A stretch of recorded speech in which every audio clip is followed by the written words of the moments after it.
Hello everyone, कैसे हो आप सब। हम सब तो बिल्कुल ठीक हैं और उम्मीद करती हूँ कि आप सब भी बिल्कुल अच्छे होंगे, बहुत खुश होंगे, मस्त होंगे और तंदुरुस्त होंगे। आप सभी का आपके अपने चैनल एसके ब्लॉग्स में बहुत बहुत स्वागत है। तो फ्रेंड्स, सबसे पहले आप सभी को मेरी राम राम। आप सभी के लिए परमपिता परमात्मा से प्रार्थना करती हूँ कि परमात्मा आप सभी को अच्छी सेहत बख्शे, आप सभी की सारी मनोकामनाएं पूरी हो जाएं और आप सभी के घरों में खुशियां ही खुशियां आए। कल मैंने एक वीडियो अपलोड की थी एकादशी व्रत के बारे में। तो एक बहन ने कमेंट्स करके पूछा है कि हम मंदिर में जो जल का लोटा भर के रखते हैं, बाद में हमें उस जल का क्या करना चाहिए। तो बहन, आपका जो कमेंट्स है वो बहुत ही अच्छा है। मुझे पढ़कर बहुत खुशी हुई कि आपके अंदर जानने की जिज्ञासा है। तो सबसे पहले तो मैं आप सभी बहनों से हाथ जोड़कर एक सवाल पूछना चाहती हूँ कि आपने अपने घर में जो भी मंदिर बनाया है, चाहे वो छोटा है चाहे वो बड़ा है, और उस मंदिर में आपने किसी भी देवी देवता की फोटो लगाई है या किसी भी विग्रह को स्थापित किया है जिसकी आप पूजा करते हैं, आप उसे सिर्फ एक फोटो मानकर पूजा करते हो या साक्षात परमात्मा मानकर पूजा करते हो। आप मुझे इस सवाल का जवाब जरूर दीजिएगा, मुझे इंतजार रहेगा आपके कमेंट्स का। अब बात आती है कि मंदिर में जो हम जल का लोटा भर के रखते हैं उसका हमें क्या करना चाहिए। तो देखिए बहन, जल हम दो प्रकार से रखते हैं। एक तो जैसे मान लिया आप कोई उपवास रखती हैं, तो उपवास में पूजा करते टाइम एक जल का लोटा लेना होता है, तभी हमारी पूजा संपन्न होती है। जल के बिना पूजा संपन्न नहीं होती है, हवन यज्ञ संपन्न नहीं होता है। तो जल का बहुत महत्व होता है। तो जो जल आपने व्रत या उपवास में के लिए जो भी आपने व्रत रखा हो, उसमें आपने एक लोटा जल रखा है और आप पूजा कर रही हैं, तो वो जो जल होता है, पूजा करने के बाद वो जल बहुत ही पवित्र हो जाता है, एकदम शुद्ध जल हो जाता है। बहुत पावर आ जाती है उस जल में, क्योंकि आपने कुछ मंत्र भी बोले होंगे, बैठ के कुछ परमात्मा का ध्यान भी किया होगा, मंत्र जाप किया होगा, तो सारी शक्ति उस जल में आ जाती है वहाँ पर। अब वो जल कोई साधारण जल तो रहा नहीं, वो तो प्रसाद बन चुका है। तो अगर आपको लगता है कि आपके घर में अशांति है, आप अशांति नहीं भी है, तो भी आप थोड़ा सा जल ऐसे हाथ पे लीजिए और अपने घर में उस जल का छिड़काव कीजिए। नेगेटिव ऊर्जा घर की दूर होगी और उस जल में से प्रसाद स्वरूप आप ग्रहण कीजिए, अपने परिवार में बच्चों को पिलाइए। बाकी का जो जल बच जाता है, उस जल को, जैसे मान लिया सोमवार का व्रत आप रखती हैं, तो सोमवार के जल व्रत में जो हम शिव भगवान की जो है आराधना करते हैं, उसी के नाम का हम दीपक जलाते हैं, उसी की हम पूजा पाठ करते हैं, तो वो जल हमें तुलसी को नहीं चढ़ाना चाहिए। कहते हैं जो शिव के लिए हमने जल लिया होता है वो तुलसी को अर्पित नहीं किया जाता है।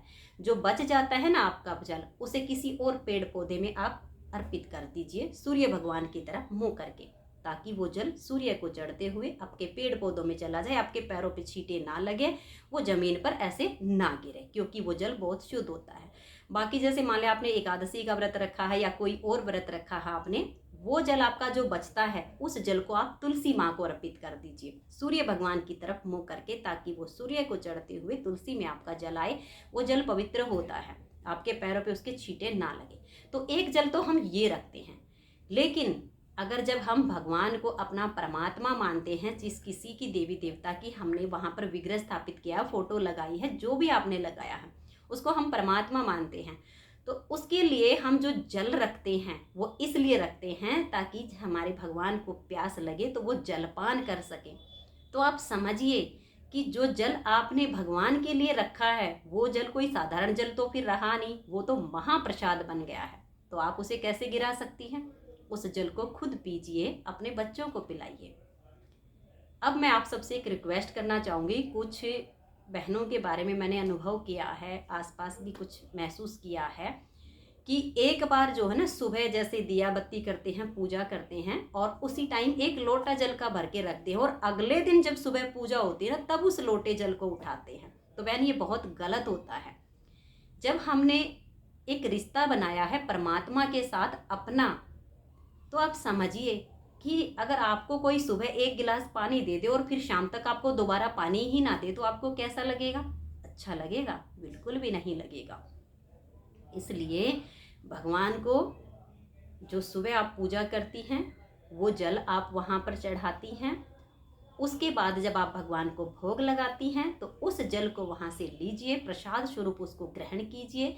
भगवान को भोजन कराने के बाद फिर से जल लीजिए, आचमन कराइए, भगवान को जल वहाँ पर फिर से रखिए, ताकि दिन में अगर भगवान को प्यास लगे तो भगवान जलपान कर सके।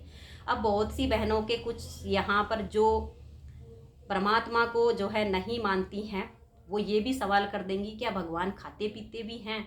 तो देखिए, भाव होना चाहिए। भगवान आपके भोजन के भूखे नहीं है, वो तो समस्त संसार को पालने वाले हैं, समस्त संसार को खिलाने वाले हैं, लेकिन आप भाव से खिलाइए तो सही। जैसे कि मैंने कथाओं के माध्यम से सुना है कि एक गुलाब का जो फूल होता है ना, वो अपनी खुशबू चारों तरफ फैलाता है। उसकी खुशबू मैंने भी ले ली, आपने भी ले ली, खुशबू ली है ना, लेकिन ना तो उसका वजन कम हुआ, ना उसमें कुछ भी कमी आई, वो वैसा का वैसा है। ठीक उसी तरह से जब हम भगवान को जलपान कराते हैं, भोग लगाते हैं, तो भगवान सिर्फ उसकी खुशबू लेते हैं और प्रसाद स्वरूप वो हमारे लिए छोड़ देते हैं। वो अमृत बन जाता है, वो प्रसाद होता है। उसको ग्रहण करने से हमारी आत्मा की शुद्धि होती है, हमारे विचारों की शुद्धि होती है, और हम जो आत्मज्ञान के रास्ते पर आगे बढ़ते हैं वो धीरे धीरे निरंतर उसमें प्रगति होती है। अगर आपको यकीन ना हो तो आप इसे करके देख लीजिए।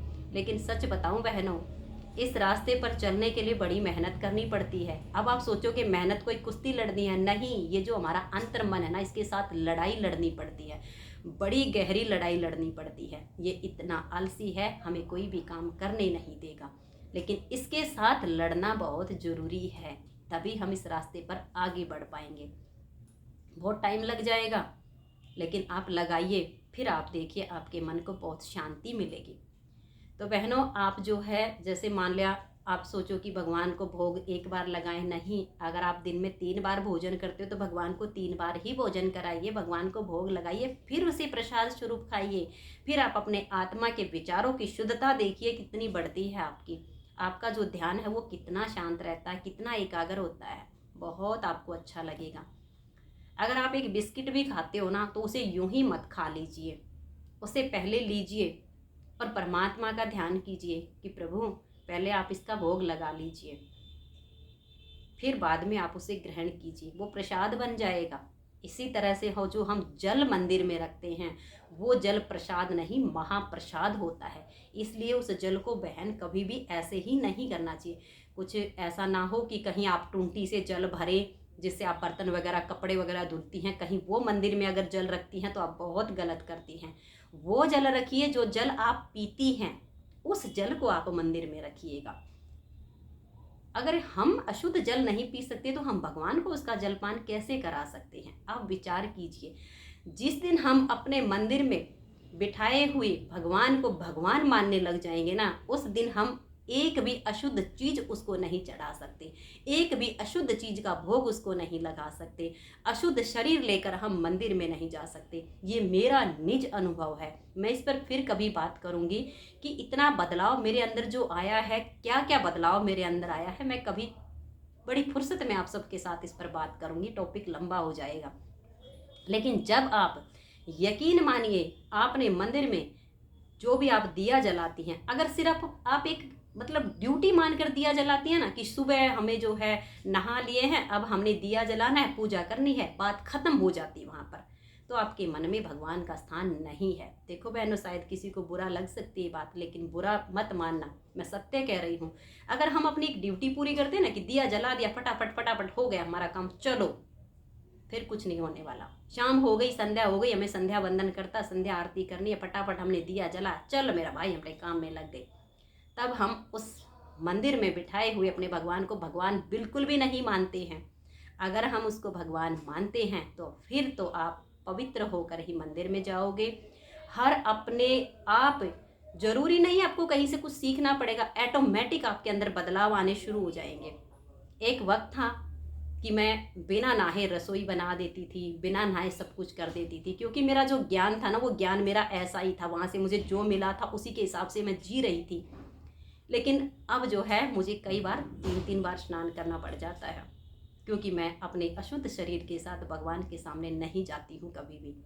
मंदिर, रसोई को अपना मंदिर मानती हूँ, रसोई में नहीं जाती हूँ, क्योंकि मुझे ज्ञान ही अब हुआ है, सच्चाई का ज्ञान ही मुझे अब हुआ है, पहले नहीं था।